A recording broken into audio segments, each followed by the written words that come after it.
When I teach intuition, I say your intuitive abilities are from your neck down. It's not in your head at all. You're going to feel every sense, every bit of your chakras is where you're going to feel your intuition is below your neck. Yeah. Pay attention. Am I getting it in my sacral plexus or my solar plexus or my root chakra? Am I getting it in my heart? Where am I feeling that hit? And maybe you don't even know, but start to pay attention. Welcome to The Reluctant Medium, where we cover the gamut of out there conversations.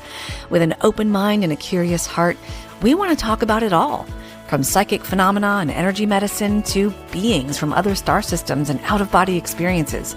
You'll find a great balance between grounded science-backed topics and others that science hasn't quite caught up to yet. I'm your host, Dr. Maria Rothenburger, a psychotherapist by trade and a reluctant spirit baby communicator. And hey, even though I'm a medium, I'm not buying everything folks are selling. I just have a voracious appetite to know more about what I call the world of the weird. Join us on your favorite podcast platform or watch on YouTube at The Reluctant Medium. I'll see you there.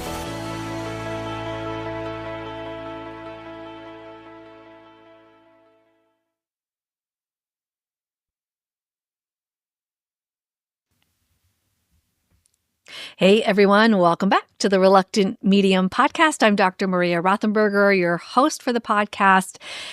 And we have take 2 with Krystal Perry today. You never got to see take 1 because it was a shambles. My end of the recording never got recorded. Therefore, here we are. Yay, Krystal, generous with her time.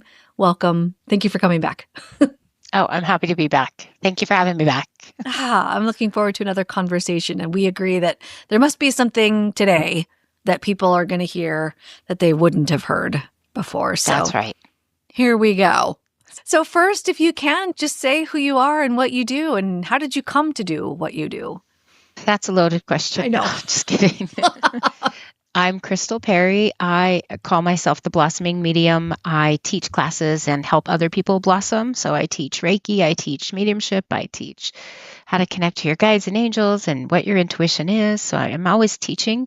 I do lots of readings. I came into this work knowing all my life that there was something more. I just didn't know what it was, didn't have the family that can do it to, hey, go check that out, It wasn't until I really was in high school and I knew things that was just happening over and over and could tell my teacher's not going to be here today or my friend's not going to show up or just kind of that premonition kind of feeling. And I was always accurate. And so I would just play these games with myself because I'm not telling anyone, And then kind of just sat with that, read every book on mediumship and the afterlife. And I was just drawn to it. And this was, oh my gosh, the 80s, in the mid 80s. So it was always there. About 11 years ago, I got into Reiki energy healing, and that kind of just flung the doors open for me. They call it the gateway drug to spirituality, right? So I went down that road, and then I started my own home business, did Reiki after work, did Reiki on the weekends. And about 6 years ago, I really got into mediumship, and I haven't looked back. Just once you're in the woo-woo world, it's nice and cozy and lovely. You just stay here.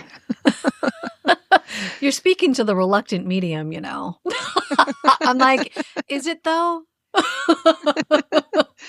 Yeah, but you're stuck here. You're stuck here with us. I'm stuck. And I do love it. That's in jest, right? When I get to hang out with people like you, it's like, okay, I'm not crazy. I'm not. And I am. Can we go back? I'm curious about how it was for you growing up. I grew up in a very Christian family. Even now, my mom is like, no, we don't talk about that. Or how was that for you? Were they like clearly? I didn't tell any of my family until I got into mediumship 6 years ago and then told them, kind of tiptoed into it and was just like, well, I'm in. So accept it or not. Nobody gave me any grief. No friends, no family. There was no flack. And I was like, what was I so stressed out about? Nice. It wasn't a thing. So yeah, and then it just got stronger and stronger. So the more I do, the bigger it gets, I think, for me. The easier readings are. It's like any muscle. The more you practice, there you go. And I call myself an evidence-based medium because I'm bringing in evidence. This is your person. Maybe grandfather had a watch that passed on through the family, and he's bringing that in, and only you would know, and that sort of thing. Can't say I always get names. I'm hoping to one day, but the evidence is usually what blows me away. Of what they're bringing me. You can't make this stuff up. You can't. And I have to actually share something with you because this happened after the last time take one of our podcast recording, because we were talking about evidence-based mediumship. And I, through talking with you, realized, oh man, that's kind of what I do, but I still am I'm very skeptical, I suppose. So I got myself this book, and I now write down everything that's evidence so that I can even look back and be like, It's beautiful. That happened, Maria, that happened. And you're right. I don't get names often either.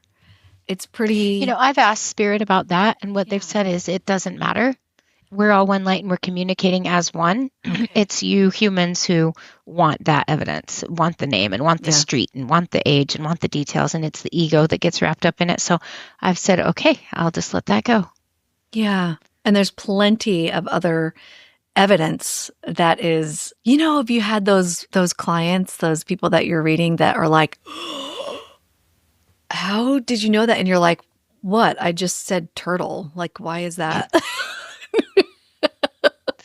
Why is that important? But it's so meaningful for them. That's so great. Yeah. That's so great. And there's so much. It's so impactful. When Spirit gives me something that I know I would never think of, but I'm explaining it to them and it's making clear and precise sense to them, I'm like, oh, we're on to something. Yeah. Yeah. I am curious what you think about other folks being able to do this kind of work. Because I recently spoke with somebody who was like, nope, only special people, or this is a gift, or this is you're chosen to do this. And I'm just curious about that. What's your opinion on people being able to? That is not my opinion at all. Absolutely. Okay. Everybody can do it. Everybody can do this. I mean, I train people. I teach people how to do it. All you have to do is really listen to the subtle nudges, and you've been doing it all your life. And when you look back and say, oh, I have been doing this my whole life. Oh, you realize we're all born with it. It's when I teach my intuition class, I say it's like a garden hose. You're turning on the water and it's flowing one way, right? It's coming from source to you. It's not like you can jab the water back up in there and say, no, thanks, I don't want it. Or I'll just leave the hose off. You can do that and not receive it, but you have it. You already have the hose. You already have the water. Receive it and use it and trust it. Yeah. But yeah, I think everybody has the gift. Do you think everybody has the gift of mediumship, or how do you decipher between intuition and mediumship or other psychic phenomenon? Mediumship is this is how I start every reading. Mediumship is those talking to the spirit, loved ones that have crossed over, including pets that have come through. A psychic is someone who's picking up what I call current events. What's going on in your life right now? For example, if you went to a tarot card reader, they're flipping over a card and they're saying, oh, you're about to get a new job, or you're about to move out of state. So there's a difference in that. A medium is going a little realm higher, tapping into those that have crossed over that are giving you information. And I think with enough training, because I was clearly trained to do this, I wasn't talking to the dead. I didn't see the dead growing up. I knew the phenomenon was there. I felt it. I knew. I'm just like, but no one's doing anything about it. So I had my nose in it all the time, fascinated. How do I do this? How do I do this? And it wasn't until I took some major training to do it. And I think everybody can do it with training. Just like push-ups and sit-ups. Anything with training.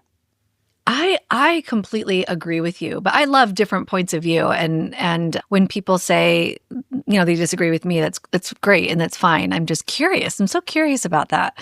And I'm aligned with you. I really feel like folks, perhaps there's a spectrum, right? Like I can play the piano, but I'm certainly no Chopin. And, there's a spectrum, but I feel like everybody has this ability. We're all created that way.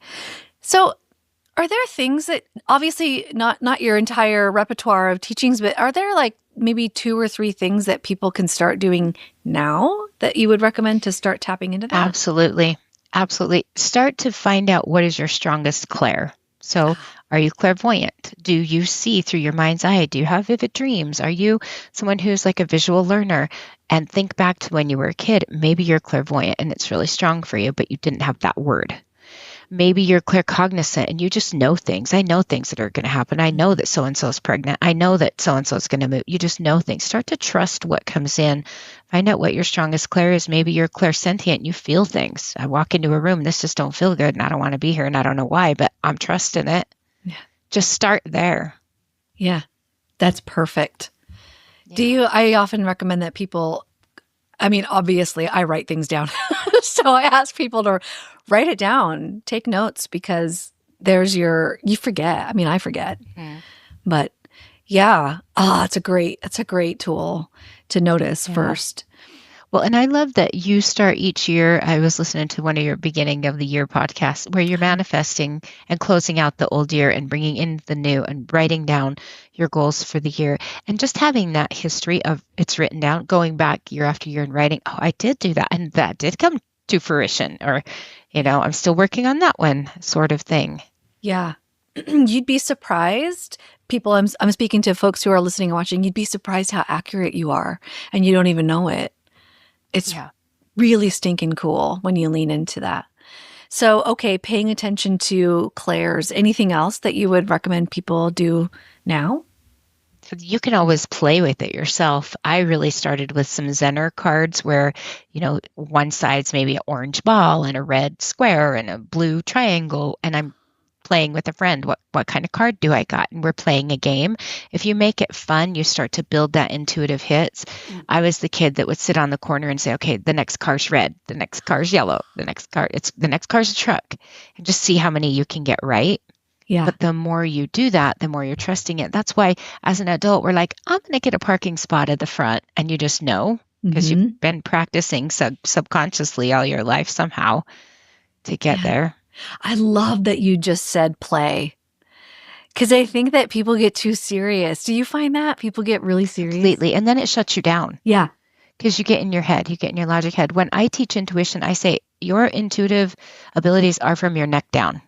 It's not in your head at all. You're going to feel every sense, every bit of your chakras is where you're going to feel your intuition is below your neck. Yeah. Pay attention. Am I getting it in my sacral plexus or my solar plexus or my root chakra? Am I getting it in my heart? Where am I feeling that hit? And maybe you don't even know, but start to pay attention. Everyone just thinks it's a gut instinct. It's not always where it gets you. Yeah. But get out of your head. That shuts you down.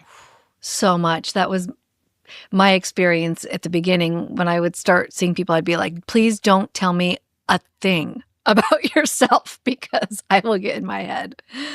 Great. Yeah. Get out of the head. That's why they say it's so much easier to read strangers than family because you know too much history or about your friends and all the things. And you're wrapped up in your head of how am I going to give them this reading and what am I going to do? It's almost a little harder to have like repeat clientele that are asking the same questions. Well, when am I going to get the person? And you get in your head, I just saw you 3 months ago. I don't know. I don't see them yet. Yes. Because now you know too much, Yeah. I was actually going to ask you that, if that's your experience even still. So now I'll say to people, I don't remember readings. I really don't. So here's what's coming through now. And most of the time it's very similar. But that's also a little nerve-wracking, right? Because you're like, I don't know what I said. And I hope it's the same. I warn them. I always say the same thing for repeat clientele. I don't know who came through last time. I might be telling you the same story. It might be the same person that's coming up. Hopefully it's a different person so you can talk to them. But I always set the intention of the highest possible healing no matter what beforehand. So if it's the same person, great. If it's a new person, it's still the highest possible healing that can come through today. Yes. What do you say, Krystal, to people who want a particular soul to come through and they don't come through? I have found that to be that person that they're looking for has had enough closure here with them. For example, I had a client that came in and really wanted their mom to come through, but it was their father that came through. Well, in life, they were best friends with their mom. And so I just explained, mom had closure with you. She's here. She loves you. She's not stepping forth to say anything, but she had enough closure that she's not the one that wants to come through. Your dad's here saying whatever he was saying, right? And I think it put a different perspective on it for them. But when the soul's happy, they're fine. Their mom might have popped in and said thank you, but she wasn't taking over the whole reading. Right. But yeah, you just kind of got to let them down softly. We get in our head of, I only want this and I only want that. And I'll know it's my mom if she brings through the special necklace that she gave me when I was 12, you know, or names. I mean, I had a client that absolutely was so stuck on names, and I kept saying, I don't get it. I'm not going to get it for you. I'll refund your money. I don't know what to tell you. It's not happening. Yeah. That's a really good point. I also offer refunds if something doesn't come through. I think that's so ethical. And I'm sure you teach that in your coursework too, that, that is, to me, the mark of a wonderful practitioner is to offer refunds if it doesn't work out for the person. Yeah. Okay. Yeah. I can appreciate that, right? Like that. I love that wording that person has had, that soul has had closure with you. I just love that. That's really great. Yeah. It's enough for them. I mean, once they've had that, they already lived this lifetime with you or whoever, and now they're in spirit. And there's people that, let's say you work with the babies, so miscarriages or abortions or stillborns, maybe they want to hear from that soul again. And this little baby infant didn't live a long life. And I'm sure, Maria, you can tell me if I'm wrong, in my readings, they don't have a lot to say. They're here, they love you, and they're surrounding you, but it's not going to be an hour conversation when you're so coming loving to hear. Yeah. And you can express that love, but there's not like a lot of words and a lot of details because they just didn't have the life that maybe your grandfather that lived to be 80 tells me about his military career and his 6 kids, and it's different, you know? Yeah. What they can speak to is like past life stuff or what's on the future, on the horizon. They can talk about that for them, but about their specific life, no, there isn't a whole lot to say, is there? Yeah. And as the client, you just have to be comfortable with knowing that's it, okay, and that's enough. Yeah. You know. Yeah. Sometimes really hard to do. Clients? It is sometimes hard. Do you take on clients that have lost pets? I do. That's a really good question for you because I'm curious about how animals come through to you. Do they feel energetically similar or do they feel... And they'll show me. Yeah. And because I'm clairvoyant, I'll try to see the breed of the dog or the color of the cat, or I've had many horses. And it's so fun when you give someone evidence. I'm like, well, your grandfather's here and he's giving me this horse that, was part white and brown or whatever. And they're like, I don't know anything about it. And they'll go home and talk to their Aunt Betty and, oh yeah, he grew up on a farm and da da da da. So that's when you know it's evidence. Yes. That happened recently. Okay, here's another question for you. That happened recently with actually a horse came through one time that was red in color, and the client was like, oh my gosh, it was one of those, but I just said turtle. I don't know why that's important, but it was for her.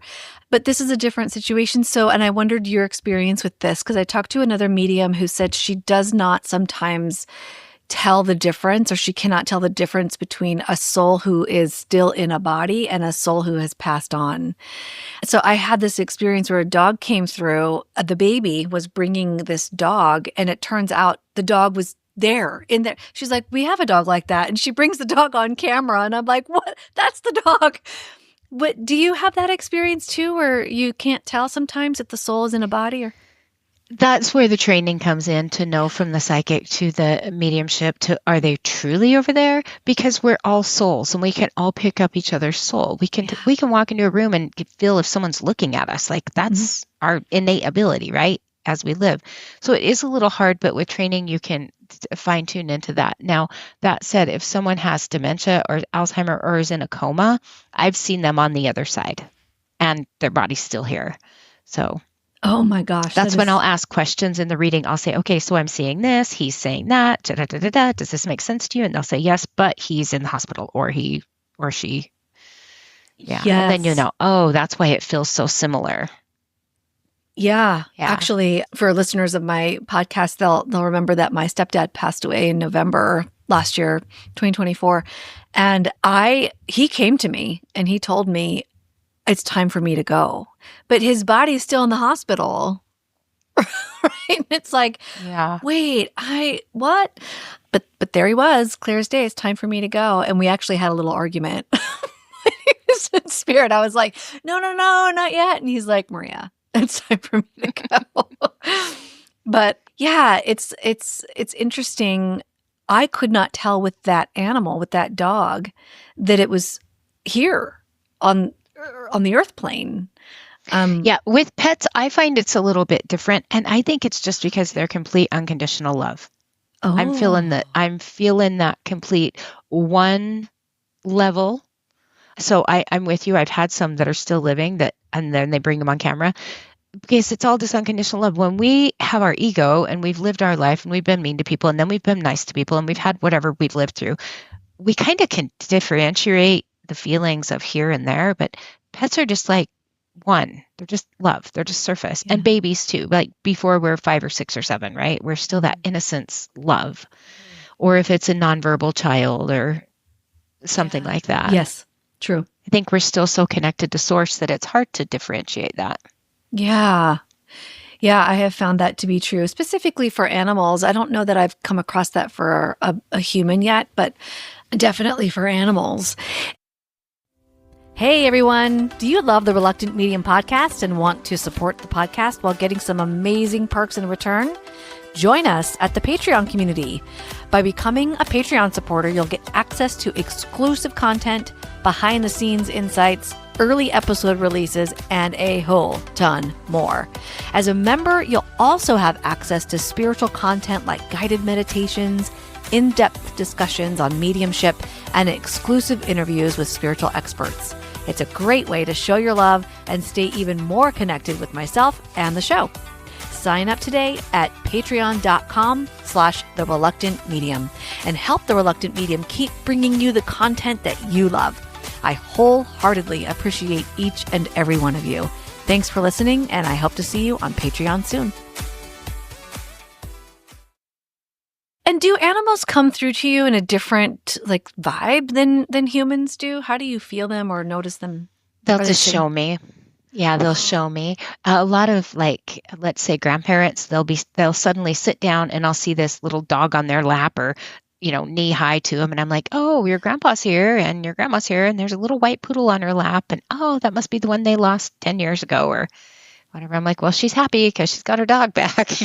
Oh, okay. Okay.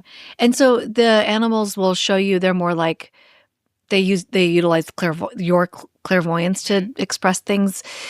Do you find that they are, so the way that animals come through to me, the way that they communicate is so direct, like XYZ, where humans are more like the flowery and remember when, blah, blah, blah. It's like that. I don't know if that's your experience or not. Well, similar, but they don't have a lot to say. They show themselves, they show who they're with, they show who I'm talking to, and then express, okay, you're going to get another cat coming soon or another dog coming soon or welcoming the baby. And then it's kind of done. It's kind of like talking to someone that didn't live a long time. There's just not a lot more for me usually. I can't make an hour reading out of a cat or a dog. I'll try, but usually everyone else's spirit's coming through to say something else about it. True. Surrounding with it. I have had an animal reading from somebody she was able to make it. There was a lot of rich communication. And so I wonder also if that's a spectrum of, I don't know. Oh, I'm sure. You've talked to Nicole Harp, the animal communicator. That's it, Nicole. And she can definitely do it. And then she'll paint you a beautiful picture afterwards. She's amazing. Is that how I learned about you? I think maybe, yes. Okay. She was absolutely amazing. Just, she can bring you to tears, warning everyone. She'll bring you to tears if you go to her. Nicole Harp, check her out. She's wonderful too. Animal communication and beautiful artist. She also made a painting of my grandmother and I. She'll make soul paintings of your animals and other humans if you would like to. She's just astounding what she does. Okay, so I'm also curious about your work. We've talked about animals. We've talked about humans. Do you connect with other entities, angels, guides? Spirit guides and angels come in to readings. Not every reading. It is rare when I see the guides, but they do come in. And I see angels more frequently. What angels have showed me is if I can see someone and there's angels standing with them, at some point in that person's life, they had a near-death experience, meaning maybe they was in a car accident and survived, or they had attempted suicide in their younger years, but survived. And the angels are here to say, it's not time. We're staying with them till the end. And so I literally can see them. Usually there's one or two, not much more than that with angels, but with guides, they will show up if someone's asking about my guides. Well, do you see my guide? And I'm like, well, you've got 2 or 3 here, or you've got, what do they mean? Everyone wants that information. Well, what are they saying? Tap in, be still, ask yourself. They're telling you. Yeah. We get in our head so much, and So it's much. always the first thing that comes to mind is the answer. And we think it's so simple and that's so dumb. And your name can't be Zachariah. That's just stupid, or, or whatever comes to your mind. And so we dismiss it and want something else. Give me another sign. Yeah. Yes. So And I tell people, just listen. And then trust, right? It's like, trust that what you're getting is actually accurate. It's true. That's so completely. Yeah. It's leaning into that trust I remember first doing mediumship. I don't know how this was for you, but I'm reluctant. And so I remember, this is dumb. This is not real. But here I would be, I sat on it for like 7 or whatever years, and I would be at a, dinner party or something with a glass of wine and be like, haha, Uncle Bob's here. It's like a fun party trick. And they'd be like, that's true. Like, what? But it's actually usually the simplest response is true. It's just accurate. It doesn't have to be this deep. And it blows your mind, the words that come out of your mouth, and you say something and their jaws dropped and they're like, yeah. And you're like, oh, I didn't know. When I first started, I wrote down every single session for 200 sessions just to see what kind of evidence I was getting out. I would sit 15 minutes before and pray and hope and cross my fingers. And oh my gosh, okay, now we're doing the session and have all this evidence. And what I found was, after that many spirits, like, we're not giving you information beforehand. You're just going to sit with your client and pick it up and trust that. Because I was like dependent on that. Then I noticed, I've wrote down like 16 different things and only one were true. That's weird. And so Spirit's just like, you don't need this. Just go in the moment, go with the flow. And so it's been baby steps of listening. Okay, I don't need that. Okay, I don't need that crutch. Or some people light the candles and pull out their cards and stage the room. And I've just found, you got a reading, just get on it, Yeah. I used to do that too. And I had a baby tell me once, blow that candle out. Wow. I was like, okay. So I blew out the candle. He doesn't like this. I don't know what this is, but he does not like this candle. So yeah, I blew it out. Wow. Nice. And then we'll leave that one out. Yeah. Okay. And sometimes now it's the opposite. I won't light a candle, but if a baby asks me to, I will, which is pretty rare. Yeah. It's really interesting to see, even as people listen to this and glean some tips from you, that this isn't the end all be all, right? This is like, there's evolution, just as you said, right? You used to take 200 sessions, you'd make all these notes. And now there's this evolution, a way of doing things that fits better for you, or that you've evolved into. Completely. I just had one this last weekend where I thought it was great reading. Everything went well. The person came back just seething and upset and mad. And I listened to her session over and over, and I was like, okay, this is a teaching moment. Don't know what this means, but all right, I'm stepping back from it. We're going to just grow and be humble by it, and not be, and another thing, you said this and I said that. And I just, obviously it wasn't good enough for you. Here's your money back, whatever. Let's move on. Yeah. But you're going to find some haters. I don't know even how many followers, and you just got to deal with it. I know that I set out the best intention, and I go out there every day to help and heal. And that's all I have. That's all I'm doing. Yeah. And I will say, as a mental health therapist, sometimes healing is delivered and it's rejected. It's like, oh, hell no. That is not what I am about. But then it's actually what the person needs. Yeah. But to offer a refund is awesome. I think it's great. If you're not satisfied, okay. Yeah. I did my part, but here you go. Yeah. But every day it is an evolution. And that's what I'm saying. In this work, trust everything that comes through. Trust how you're feeling, sensing, seeing, hearing. Trust your own voice. The other thing with intuition is, let's say you want your father to come through, or a grandfather, a male, and you're a female. So it's a different voice. or opposite, whatever that might be, but you're hearing it in your own head, in your own voice, trust that. It's the same thing. Ooh, And good people get point. stuck on that. I'll hear Yeah. it in my own voice that this is Uncle Jim and he's talking about his military days and how he, passed all of his guns on to his kids, but this is coming in my head, in my voice, and I'm sharing that and I'm trusting that because I don't know anything about this person. This wasn't my life. And it always lands. There's always something in there that lands. Yes.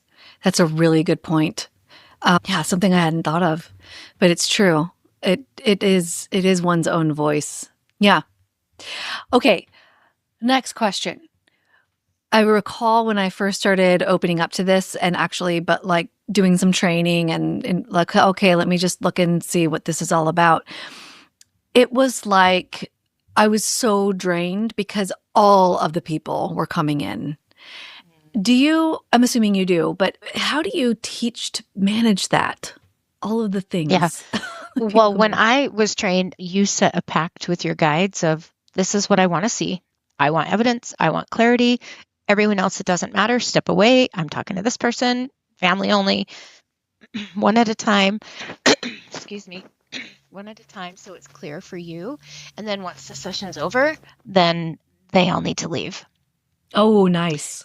Yeah. Because I tell people, I don't want to carry your family. They're your family. The minute I give you a hug or shake your hand or get off the Zoom call, that's on you. It's your family going back to you. I got my own life. I got to go cook dinner and do some laundry and get back in my real world. So I can't be carrying your stuff. So I've just put some boundaries around that. And I have not once had, well, I take that back. In 6 years, I had one young male, and this was recent, come to me to give me a message to his mom that happened to be relevant. And I even told her, I don't normally do this. And I had to go back to him and say, I don't do this. But yeah, I don't let them just come in and disrupt my sleep or anything like that. The people that have no boundaries as a medium, if you're letting all that in, you do not have strong boundaries. Oh my gosh, yes. That was me in the beginning. I'm like, I'm exhausted. These people, I'm at the grocery store and they're like, that's my niece. Over there, go tell her that, blah, blah, blah. Blah. And I learned real quick because it's quite draining. What do you think? Nobody's ready for that. Yeah, at the grocery store, did you go up to the person and say, "Hey, never, good call"? And that's what I wonder what your thoughts are on, like, and it's sensational TV, right? But like Completely. The Long Island medium, right? Like, what do you think of folks like that? I think it's teaching people that we can cross our ethical boundaries, and that's so against the morals. Spirit doesn't really want that. It's making money. It really is making money on TV. I'm going to buy new shoes and oh my gosh, there's someone so-and-so's father and I have to tell you this. No, you don't. You can keep your mouth shut. Spirit's not talking to them. Yep. What I usually tell, and sometimes, because I have boundaries up now, very strong boundaries, but sometimes a soul will come through and I'll say, my shop's closed. Go find the appropriate person. You know who they are. Go find them. And then they have to. They leave. But yeah, I just find that's pretty icky, gross, and about the bottom line. And maybe she's pretty wealthy, or other people are pretty wealthy, but yuck. Yeah. But hey, to each their own, right? Who am I to judge? Okay, so a final question for you. Well, who knows? Maybe other questions will come up, Spirit. I don't know. What about nefarious energies? Have you had experience with not so great energies coming in? Personally, myself, no. Okay. Other people have told me that they have them. They've done some work. They've tried to clear it out. I will send them to other people. That's not my forte. I don't even get involved in it. I've never once, this is all my doing. I've never once believed in it. I think that the white light is more powerful than anything else. Go to source, go to God, go to touch your base of whatever you believe in and bring that in and clear that energy out. I don't believe there's entities. I don't believe they get stuck on people. But again, these are my words. Yeah. There are people that have had some issues. But for me, it has not been a problem, knock on wood. And I set that intention every day with God. Let me be your voice, your spirit for the highest and best good and keep all other things away. And so it just doesn't affect me. I love it. I heard that, or I read that if lower energies exist, that they literally cannot sense or see or touch base with somebody who is vibrating higher. It's like a radio station, right? It's like they just can't do it. I was just curious about your experience with that. Yeah, and luckily I know some people in my local town that do all that kind of thing and clearing and house clearings, and Yeah. you can go over there. Oh, that's so cool. So you have some Yeah. names. Do you set up some boundaries before you do your readings of, hey, like only light and love kind of deal? Yes, yes. And like I said, sometimes there's like people will, or souls will come through like at the grocery store and I'll be like, nope, bye. So yes, I do. I do set those boundaries. I suspect that I don't know what happened there, but I suspect that there was something that I needed to be aware of or I don't know yet what the lesson was in that, but I always feel like it happens for some kind of reason. But yeah, it was fascinating and it hasn't happened since. So yeah, there is always a high vibration in my boyfriend comes over my house and he's like, I just love your office space. It's so like magical and warm and calm. And I'm like, yep, that's the vibration in here. I mean, I am addicted to crystals. They're all over the place. Yeah. And when I do my readings, I do them out of a room in my home or on Zoom. And so when people come into my home, they say, it feels so good in here. And I say, well, after someone leaves, I'm clearing that room and I'm shutting the door. Like my pet, don't go in there. This is sanctuary. Sanctuary, yes. It's a high vibration. It's your office. It's like, this is a palace that you're not coming in here. The energy stays here. It is sacred. It is sacred space for sure. It's awesome. Well, I am curious about the work that you're doing now. Any projects that folks can follow up with, and where do they find you? Last summer, I put out my first book called Trusting Your Intuition and Connecting to the Spirit Within. So you can find that on Amazon, or you can find that on my website, blossomingmedium.com. I also put out a deck of oracle cards. They're kind of fun. They have like little nature scenes, and they'll talk about the clairs, talk about your intuition in there. So I've just have some little fun things that have come out.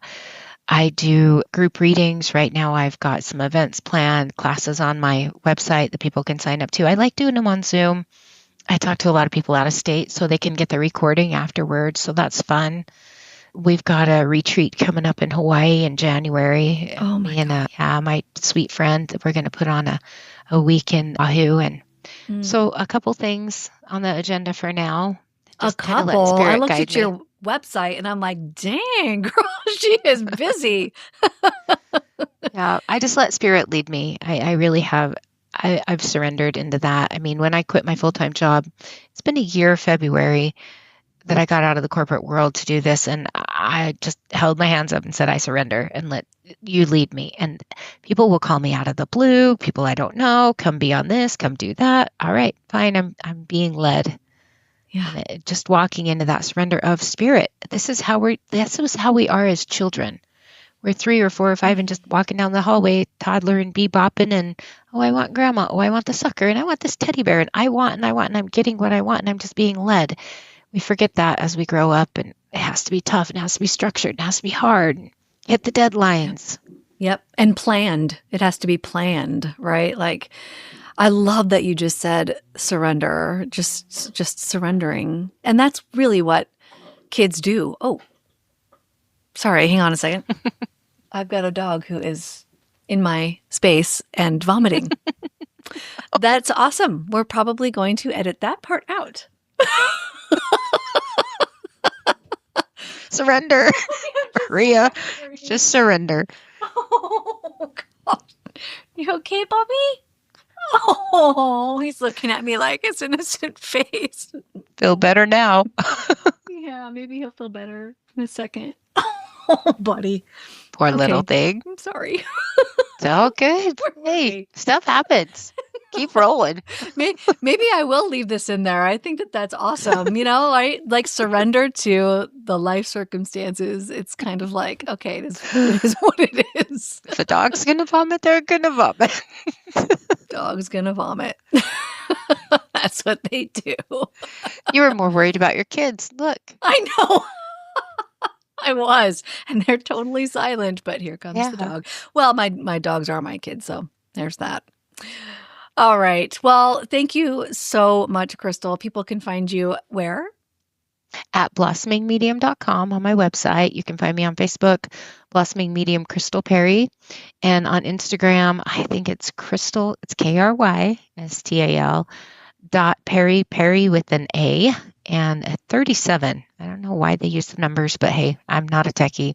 There you go. Not a lot on there. I got a YouTube channel. I'm trying to put some videos up, but I'm busy, so that's not a priority. You are busy. You got a few things you can watch if people want to watch it, but until I have a media manager or something, they ain't happening yet.